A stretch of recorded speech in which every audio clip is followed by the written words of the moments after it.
Broadcasting live from the Business RadioX studios in Atlanta, Georgia, it's time for Excel Radio's Ask the Expert. Brought to you by Beckshot Photography and Video. It's your story. Make it awesome. For more information, go to beckshot.com. Now, here's your host. Stone, how you doing? I am doing well, man. It's been a while since we've been in, but we're back on track now. But we're missing a couple of things here. What are we missing? You didn't say anything about Robert, our co-host, Robert Mason from EXP. Hi, Robert. Y'all left me out that time. First I heard it. We did some edits and something went missing. And the other is, it ain't Beckshot anymore. Well, now that's true. That I knew. The rebrand is well underway, so we'll be breaking out new logos and new intros and everything pretty soon for Studio Linza, the orange-headed stepchild of Beckshot. All right. Fantastic. And how was the hunt you were just on? It was marvelous. Harvested at 8 point and set to processor now. I like that term, harvested. And there's some out there for both of us, That's Mr. right. Beck. He asked if I wanted him to bring some. Yeah. And I was like, do you know me yet? You think you're going to hurt my feelings offering me fresh kill? Yeah. I mean, come on. No, you're not a vegetarian. Not even close. Not even close. Today, interesting show today. We have brought in Mr. Mark McKenzie, the unofficial mayor of Atlanta today. Mark is a printer in Atlanta. He's going to tell us more about that. He's also the king of the networking circuit. Hi, Mark. How are you? You know, Randall, I'm doing well. Thank you for inviting me. Stone, it's always a pleasure to see you and recapture some of the connections we've missed over the past, 15 years. But it's always a pleasure. And I get to meet Robert. So life is good. Well, let's jump right in. Let's start off. Tell us about your business and, where you're coming from. You've been around Atlanta a while, at least 10 or 15 minutes. Yeah, about probably 48 years. Tell us the story. So we're a second-generation family-owned business. I work with 3 brothers in the business. It's a family-owned business, and it is a printing business. We started out as a traditional quick printer, a franchise, and about 22 years into it, we got out of the franchise and changed our name to Docqmax Digital Printing. And what franchise was it? We were a quick print franchise, QUIK. Seen them around? Yeah, it's been a long time since they've been around. There's still a few franchisees that are still in business, but the franchise is non-existent anymore. So, so we basically were traditional printers doing everything from letterhead, envelopes, business cards, marketing and branding material, as well as functional forms and documents that you use every day, invoices. To bill your clients, statements, things like that. But a lot of that has become digital printing, or digital in the aspect that it's actually not printed anymore. It's actually done digitally. So, are you using the old DocuTech machines? No, they're old dinosaurs. You can't even use them for paperweights anymore. Wow. So, but they Is have that the one with the crank that makes the purple. Purple page. Where the stone comes down and goes. Yeah. No, DocuTechs were big in the 90s. I used them quite a bit. Yeah, and that is so. Xerox basically had the market on digital printing early on, and they basically let it kind of slide away. But we are a digital printer. We use digital printing devices, basically high-end copy equipment is really the best way to describe it. They put toner on paper as well as ink on paper, so we use wide format printers as well to print posters, banners, and labels, you name it. So being a printer, I went to college and took graphic arts to learn printing, and everything I learned in college basically is the way of the dinosaur. So it's basically evolved over the years. It's changed dramatically, and it's all about providing value and service to your customers that need brand and image products. We were just having a conversation the other day with somebody. We were talking about both of us have MBAs. We were talking about having the MBA. Of course, his was a lot newer than mine. Mine was 92. And I made the point. I said, practically everything I studied is obsolete at this point.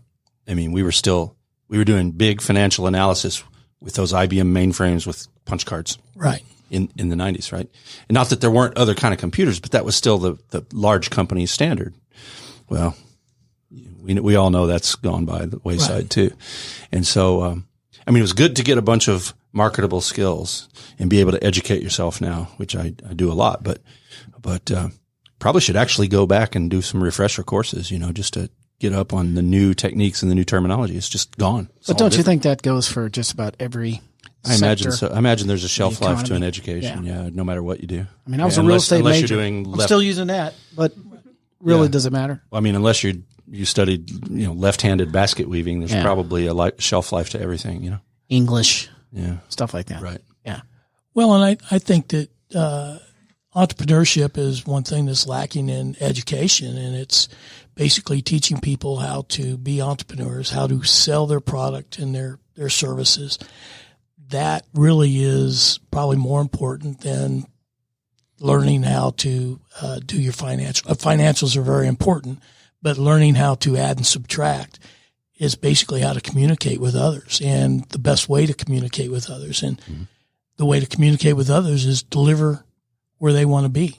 And that means if they want printing, then deliver printing. If they want a web page, deliver the web page. But you can also use printing to direct them to that web page. So it's all about being where your customer wants to buy or purchase. And that's the important part of anything in communications, whether it's video, print, real estate, all those things. And it takes a while. And my MBA was on the job training and losing thousands and thousands of dollars by making mistakes. But when you realize that the value you provide is being able to communicate with your customers and provide them with opportunities to increase revenue, whether it be through video or print or real estate, that's how you succeed in life. And that's not necessarily taught at primary, high school, college, your MBA programs. Now we know what MBA stands for in your case. Mark's better than anybody. I always like to go to philosophy, and you kind of started talking philosophy there just for a minute. But here's something that really interested me, Robert. You don't know this. I have a friend named David Lopez, from another guy I know from the networking circuit. And he was working for a company, and he had a couple of opportunities come his way. He was trying to assess. One of them was to get involved in the printing business. And I was like, I can't help you make that decision, but I know somebody who can. So I connected David and Mark. And Mark gave him a lot of good advice. So David now, he owns Buck Blue Printing over in Roswell, about 10 minutes from your house, I think. And not to be confused with Buck Blue. Right. Yeah. Right. Okay. Tell me about this. Why are you enabling your competitors? First of all, I don't know when that competitor might want to sell me their company or buy my company. But the other thing is I don't have every piece of printing equipment out there to provide services to all my clients' needs. So understanding what they do and do well, if my customer has a project that I cannot produce in-house, I have a vast array of friendly competitors that can help me produce those projects. And today's an example. I went to another competitor and picked up a small project for one of my clients that I couldn't turn around in time to meet their deadline, but my friendly competitor could. And so I utilized their services to service my client the best I can. And that's why it's so important that, Atlanta's a big city. There's plenty of work for everybody. But learning how to create quality relationships, whether it's with your clients, your competitors, your vendors, your children, your wife, that's what's important in life. And that's what provides value to the people you serve. Mark, there's an old saying that I use, and it's, if you come from a place of giving first and foremost, you're going to be that much further down the road. And so in the end, the more people that you help get to where you want to go or where they want to go, you're going to get further to where you want to go. Because if you look at that's not your competition. In real estate, we do that too, because I train a lot of real estate agents and have given a lot of good advice over the years because we're all in the same industry. And when a buyer or a seller comes to me and they have a question, I will tell them, the truth, and I'll give them the whole truth. And if I can't service that client, then I'm going to look to somebody else. I gave away a $1.8 million listing in Blue Ridge because it didn't fit my profile. But I had another competitor, and she did it and she handled it very well. And everybody was happy, and we all got down the road. We shot a lot of video there before you gave it away. We did shot a lot of video. You've got to make use of your assets too. Yeah, that was a great house.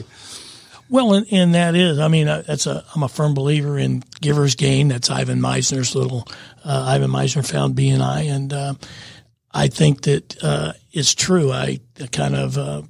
Adam Grant does give and take. It's about givers and takers, and it's how you give, with an open heart without intent. Mm-hmm. So if you give without intent, basically it all works full circle. And that's what makes a difference in our world. Yeah. Now let's recommend that book, on the air here. It's a good one. One of your networking groups, Atlanta Business Growth Team, uses that as a model. It's by Adam Grant. It's called Give and Take. Right. Chapter 1 is the difference between being a giver and being a chump. And the rest of the book is about how to accomplish that. Right. Right. But that's the model for a lot of people out there. Right. Well, and it's a very valuable, and it's, we've been in business for 48 years. Next year, I swear we're going to make a profit, but right now, it's all about giving, and that's how you build your business. Is you have to give. It's give to your customers, give, to your employees, give to your team. Basically, don't ask for much in return other than you want to run a successful business, have opportunities to make a profit. Not every year you make one. Some years, it's pretty lean, but it's basically having the opportunities. And that's what's so great about America is that no other country you can have the opportunities like you have here, but you have to give. And you have to create those opportunities too it's just like doing this radio program. I mean, we stepped into this and, we didn't know where it was going to go. And, you just got to take some chances in life. Still might not. Yeah. Still might not know where it's going. We're still waiting. It's going straight to the top. Like I said to you before, I'm here to help raise that bar. Yeah. Well, me and Joe Rogan, we like this. Yeah.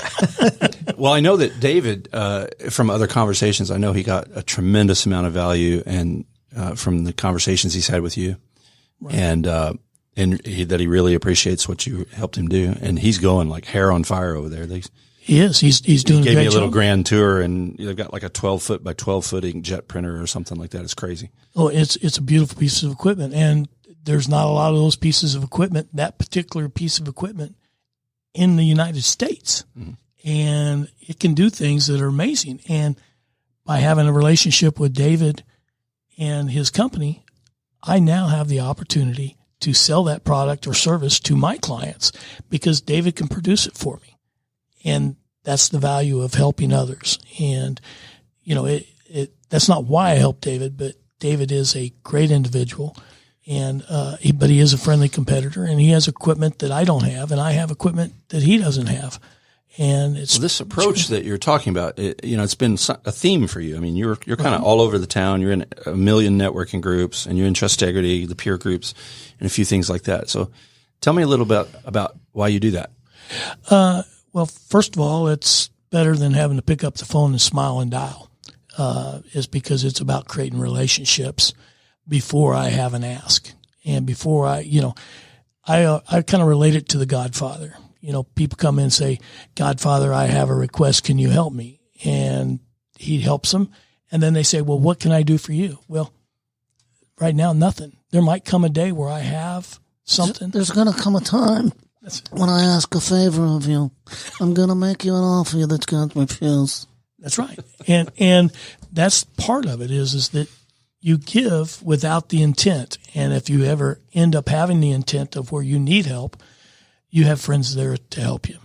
And it's all about creating quality relationships with those you serve. And that's what I do. I know you live this because I've walked into the Buckhead Club for meetings that I was supposed to have, and I've seen you there for meetings that you were supposed to have. Sometimes they didn't happen, and so we just sat down and did our own meeting, which is fine. So you kind of operate this way, right? This is a daily thing for you. It is every day. And, it's being flexible, learning how to pivot. I mean, we all had to pivot during COVID, had to learn business a different way. And that's how you survive in business, is learn how to pivot and to pivot quickly. But building relationships, I mean, that's part of it is when you and I are out and we're networking and I run into you in an event, if I know somebody that you should meet, I'm going to make sure that you connect with that individual. And I'm just going to tell you is that Stone has done that for me over the years. He used to put on events all the time, and he made sure I connected with the right people. And I did not know that you guys knew each other when we booked this. That's right. So, but that's where the I value thought I was is. Making a useful connection for you guys. Yeah. You are. Yeah, you still are, because we haven't connected since pre-COVID. So we'll call it renewing then. Yeah, renewing. Yeah.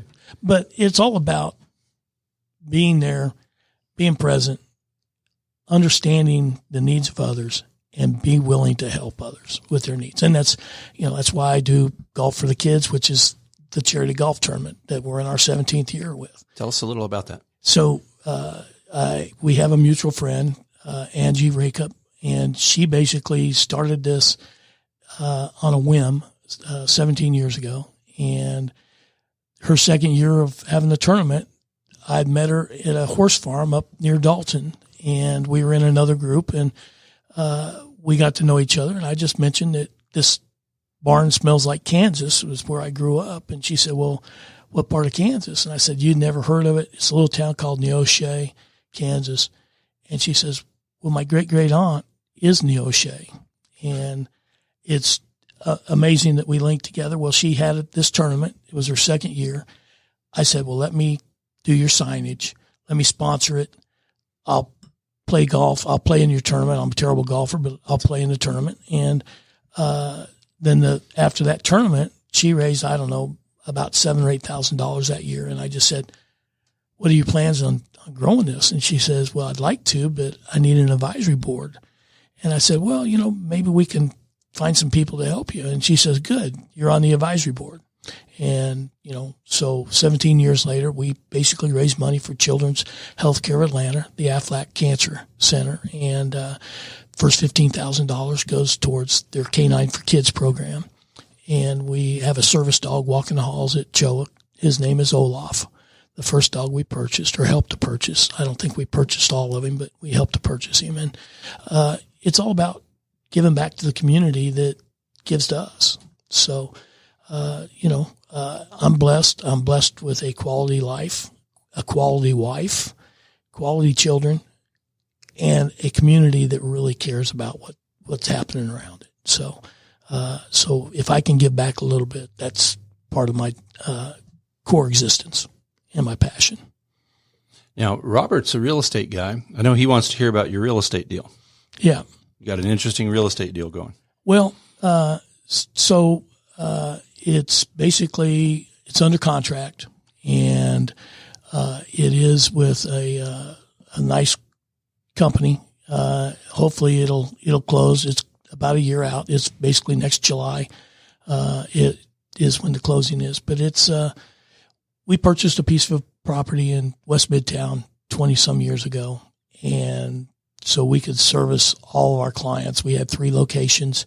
We were paying rent at all 3 locations. And we realized that we could basically invest in ourselves and consolidate our print shop, our 3 locations into one. And it was a point where equipment cost so much that to put equipment and employees in each one of those locations, it was quite expensive. But if we put equipment and employees in one location, it was a little bit easier on us. Plus, the internet was really starting to shift and change in the printing industry. So it was a smart move on our part. We're over in West Midtown. We're about 2 blocks away from the Georgia Tech campus. We realized that when we purchased the piece of property, but we really didn't think that piece of, at the end of the day, we thought, well, there'll be some money when we sell it and maybe enough to help us retire. the opportunity is that my neighbors and I, we put our 3 properties on the market, and we had a significant company come in and made an offer.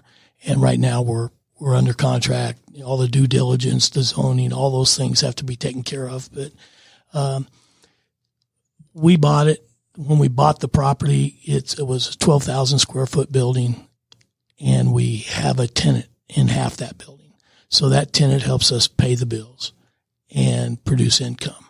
And that's the great thing about real estate. And participating in a peer group of industry-specific peer group of other printers from across the country, we would look at their financials and their goals and what they were doing. And all the really successful printers own their own real estate. So they were paying themselves.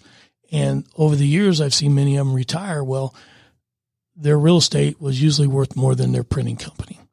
And a lot of them would say, stop paying rent to somebody else, go buy your own real estate. And after 28 years, we decided to do that. So better late than never, Mark. Yeah. That theme keeps coming up all the time, doesn't it? We talk about that often, do we not? Often, yeah. Yes. Creating wealth. And they're putting student housing there, you said? That's what it looks like. It'll be student housing, and because we're, 2 blocks away from the corner of Georgia Tech campus, it makes a lot of sense. It's near the Howell Mill corridor. I mean, we're a block away from Howell Mill. Behind Star Metals office building. We're right behind the Star Metals office building. And so it is a prime piece of property. I don't know, I want to say there's probably at least $1 billion worth of development going on within a 2-block radius of us. So it's a time where the opportunity arose, so we needed to move on it. What will we do? We'll probably find another building, invest in some more real estate, move our print shop, and continue to do business. Find a few more tenants but real estate is really the value of us being in business.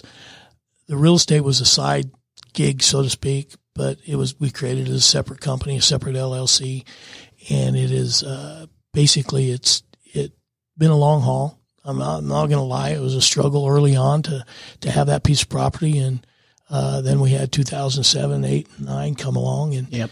And it was, we bought the property in 2003. So we had about 5 years under our belt, but having a quality tenant always helps. And, we found one and it's worked out well for us.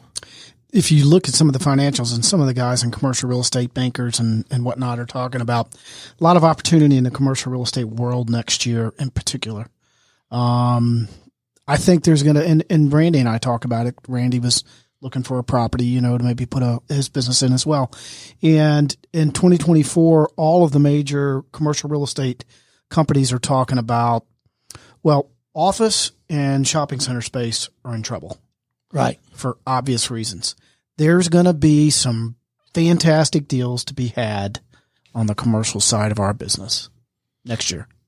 Well, and that's also, the theory is buy low, sell high.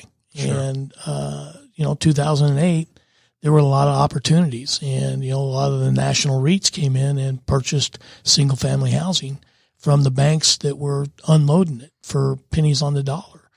And now there's some of the largest corporations in our country right now, and they have thousands and thousands and thousands of pieces of real estate that they rent. And there's a lot of money to be made, but it's also timing and, it's having cash when you need the cash. Stateside, BlackRock, there's, right. Vanguard. These are the 3 big ones right there. Right. And they are. And I just read something about BlackRock, and student housing. That's where their industrial and student housing is where they're putting their investments. Yeah. They took over the pension funds in California years back, and that started just a wave. Yeah. They're so big. They're in everything. I mean, I worked with BlackRock back when I was at Starrett in New York, and they were buying Remington back then. Yeah. You know what I mean? Mm-hmm. Right. If they can make $1 on it, they've got experts and they know how to do it, and they'll go in and they'll pretty much pick up anything, I think. Yeah, I think so too. But when you have to be available for the opportunity and you have to take it. And it's like anything else. Any other investment you make, it's a risk. It's a gamble. And, being an entrepreneur is a gamble. And you have to have the temperament for it too. That's right. My wife she's a DBA. She's in technology, and I'm in real estate, so I'm a risk taker. Yeah. And so in 2008, I had 15 properties, and we all know what happened there. And I'm wanting to push in my chips, and I've got that steady in my wife. She's like, I don't think so. I don't think it's the right time. Right. And I have a wife like that always questions where the money is invested in, and it's important. It's a great feedback for me, and it's also a reality check sometimes because I am an entrepreneur. I do take risks on myself and our business, but I don't like to take risks on other people as much. I imagine that in the early days, printing machinery and things were good for a long time. They're probably real durable and so forth. But in today's world, I imagine they're probably rapidly obsolete, have to be upgraded a lot and all that sort of thing. So how do you manage that now? So automation is really the key. Is you don't purchase or lease a piece of equipment that's not fully automated, and if it's not helping you eliminate, and I hate to say this, but a person or help that person improve their skills and their job performance through automation. And you have to have that automation, whether it be your website, your point of sales, the actual software you utilize in order to print the pieces that your clients need. And so I do a lot of variable data personalization, and you need those tools in order to produce it and produce it correctly and efficiently. Automation is the only way. If you're going to make an investment, if it's not fully automated and current automation. So 3 to 5 years, that software or that piece of equipment becomes obsolete. And whereas I used to be able to buy a Heidelberg printing press, and they were very expensive, $300, $500 $1 million printing presses. And I could basically run that press for 20 plus years. So my depreciation, the investment on those dollars, unless if you have the workflow to capture your return on your investment in a 3-year period, it's almost a no-go. Basically, you do not want to invest in something that you can't get your return on your investment. And the only way to do that is through automation and finding the right equipment. And you said 3 years. Is that a critical? Well, sign? It's 3 years is really for me in my industry, and there's others that might say, 18 months. I look at 3 years as being that kind of key, because 3 years is when the software and basically the automation starts to become extinct. And if you haven't got your return on your investment within those 3 years, that piece of equipment will not get you the money that you need to get to the next level if you haven't taken that and made that wise investment. So that's really kind of what I look at as a 3 to 5 year plan whenever I purchase equipment. Well, so let me break this down because I'm a numbers guy. So you buy real estate or you have your rent, right? So Right. that's a big number. Right. Then you have employee numbers, and then you're going to bring in a piece of equipment that's $500,000. Right. So your monthly outlay is extraordinarily high, right? Yes. So you've really got to sharpen those pencils. You've got to know what to expect and it be correct. Well, and like I said earlier, is I've made a lot of mistakes and learned from them, and it's cost me a fair amount of money over the years. But I've also made some wise decisions, listened to my wife a little bit, and it's a situation where I've profited from it. And it's a little bit of it is luck. A lot of it is hard work. And yes, you have to look at those. You have to have your finances. And I would tell any business owner, you have to have a great attorney. You have to have a great banker, and you have to have a great accountant. and they all have to work together. And on top of that is having someone help you with your financials, your wealth management, and manage that and help you control those urges to go out and spend $1 million on a piece of equipment that may just look really nice and shiny, but really doesn't have the work to justify purchasing it. I'm betting you know those guys. I do. I have a few, and I have a few in the stable waiting for the opportunities to serve me. But it is. So this rapid life cycle of these machines, right?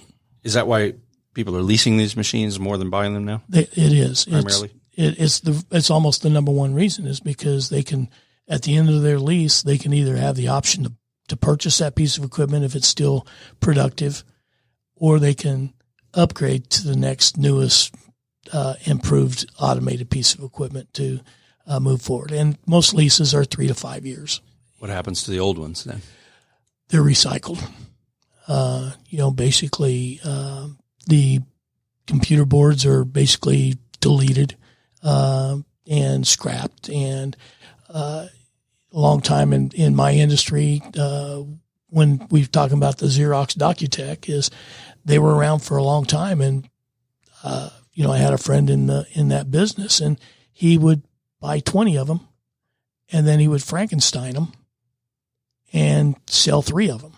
And it was using parts from the other 18 or 17 other pieces of equipment.